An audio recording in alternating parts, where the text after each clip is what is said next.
UEFA champions ലീഗിൽ ഇന്ന് നടന്ന ബെൻഫിക്ക ബാഴ്സലോണ പോരാട്ടം ഒരു ഗംഭീര ത്രില്ലർ തന്നെയായിരുന്നു. മത്സരത്തിന്റെ പല ഘട്ടങ്ങളിൽ 3-1, 4-2 എന്നിങ്ങനെ പിന്നിലായിരുന്ന ബാഴ്സലോണ കളി അവസാനിക്കുമ്പോൾ 4-നെതിരെ 5 ഗോളുകളുടെ വിജയമാണ് സ്വന്തമാക്കിയത്.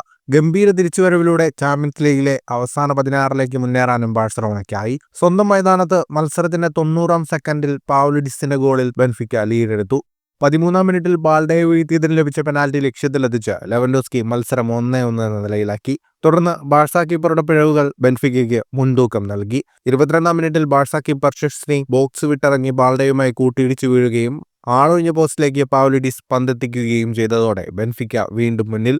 30-ാം മിനിറ്റിൽ ഷെസ്നിയുടെ ഫൗളിൽ ബെൻഫിക്കയ്ക്ക് പെനാൽറ്റി ലക്ഷ്യത്തിലെത്തിച്ച് പാവുലിഡിസ് തന്റെ ഹാട്രിക് പൂർത്തിയാക്കി. ആദ്യ പകുതിയിൽ ബെൻഫിക്ക 3-1 മുന്നിൽ. രണ്ടാം പകുതിയിൽ 64-ാം മിനിറ്റിൽ ബെൻഫിക്ക ഗോൾ കീപ്പറുടെ ക്ലിയറൻസ് റഫീനിയുടെ തലയിൽ തട്ടി ഗോളായതോടെ മത്സരം 3-2. പിന്നാലെ 68-ാം മിനിറ്റിൽ അറോഹയുടെ ഓൺ ഗോൾ മത്സരം 4-2 എന്നാക്കി.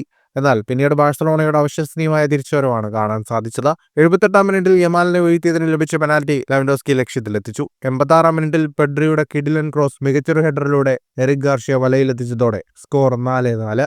തുടർന്ന് വിജയ ഗോളിനായുള്ള പോരാട്ടത്തിൽ ഇഞ്ചുറി ടൈമിൽ 96-ാം മിനിറ്റിൽ ബാഴ്സ വിജയ ഗോൾ കണ്ടെത്തി. കൗണ്ടർ അറ്റാക്കിൽ നിന്ന് ഫെറാൻ ടോറസ് നീട്ടി നൽകിയ പന്ത് പിടിച്ചെടുത്ത് മുന്നേറിയ റഫീനിയ മനോഹരമായി പന്ത് വലയിലെത്തിച്ച് ബാഴ്സയുടെ തിരിച്ചുവരവ് പൂർത്തിയാക്കി. ഈ വിജയം ഗ്രൂപ്പ് ഘട്ടത്തിൽ ഒരു മത്സരം ശേഷിക്കെ ബാഴ്സയ്ക്ക് പ്രീ ക്വാർട്ടർ സ്ഥാനം ഉറപ്പിച്ചു നൽകി. മത്സരത്തിലെ കണക്കുകളിലേക്ക് വന്നാൽ 75% ബോൾ പൊസിഷൻ ബാഴ്സലോണയ്ക്കായിരുന്നു. 22 ഷോട്ടുകളാണ് ബാഴ്സലോണ ആകെ തൊടുത്തത്. 11 ഷോട്ട് ഓൺ ടാർഗറ്റ്. 731 പാസുകൾ 90% കൃത്യതയോടെ ബാഴ്സലോണ പൂർത്തിയാക്കി. 10 ഷോട്ടുകളാണ് ബെൻഫിക്ക തൊടുത്തത്. 5 shot on target. 247 പാസുകൾ 70% കൃത്യതയോടെ ബെൻഫിക്ക പൂർത്തിയാക്കി. ഈ വിജയത്തോടെ 7 മത്സരങ്ങളിൽ നിന്ന് 18 പോയിന്റുമായി ചാമ്പ്യൻസ് ലീഗിൽ 2-ാം സ്ഥാനത്താണ് ബാഴ്സലോണ. 10 പോയിന്റുള്ള ബെൻഫിക്ക 18-ാം സ്ഥാനത്താണ്. ഫുട്ബോൾ ലോകത്തെ കൂടുതൽ വാർത്തകൾക്കും വിശേഷങ്ങൾക്കുമായി സ്പോർട്സ് കഫേ സബ്സ്ക്രൈബ് ചെയ്യുക.